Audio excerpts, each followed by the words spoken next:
Eits, pahami dulu 4 tahapan ini sebelum kalian menjadi manajer profesional. Simak videonya. Oke teman-teman, jadi kalau kalian ingin menjadi manajer yang profesional, coba pahami dulu 4 tahapan ini. Yang pertama adalah planning, yang kedua organizing, yang ketiga activity, yang keempat adalah controlling. Jadi, untuk yang pertama, planning itu apa sih? Ya, planning itu berasal dari kata plan, yang artinya merencanakan. Maka, tugas seorang manajer harus pandai dalam merencanakan tugas-tugas atau targeting setiap SDM-nya.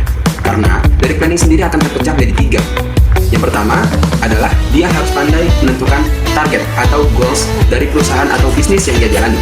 Kemudian yang kedua, seorang manajer harus mampu menentukan strategi dari targeting yang sudah ditetapkan. Kemudian yang terakhir adalah action plan dari setiap strategi yang sudah dibuat sehingga tercapailah targeting yang sudah ditentukan di awal tadi. Nah, setelah planning, maka kita masuk ke tahapan kedua, yaitu organizing. Maka, seorang manajer harus pandai mengorganize SDM-nya dengan baik. Selain SDM, dia harus juga bisa atau pandai mengatur wewenang dan tanggung jawab atau tugas-tugas setiap SDM-nya.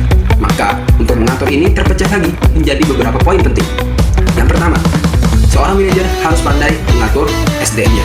Kemudian, yang kedua, dia harus pandai mengatur finansial. Kemudian yang ketiga, mengatur waktu.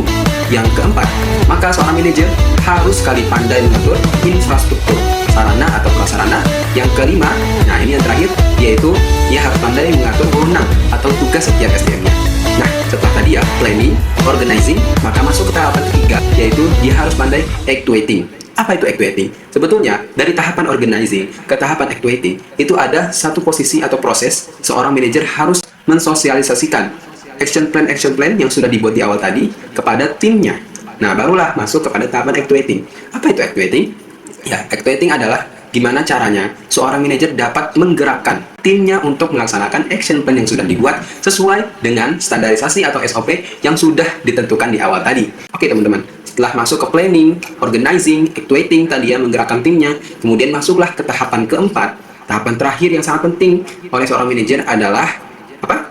Controlling. Jadi controlling ini harus dilakukan oleh seorang manajer dengan apa? Dengan mengevaluasi setiap hal yang sudah dilakukan oleh timnya tadi. Ya dengan apa? Dengan membandingkan dan menilai hasil yang sudah dicapai oleh timnya. Maka dapatlah kesimpulan-kesimpulan yang menjadi bahan pembaharuan untuk dilakukan pada hari-hari kedepannya. Mungkin sekian dari saya, semoga bermanfaat. Semoga kalian menjadi manajer yang paling profesional setelah menonton konten ini. Terima kasih, barakallahu fikum.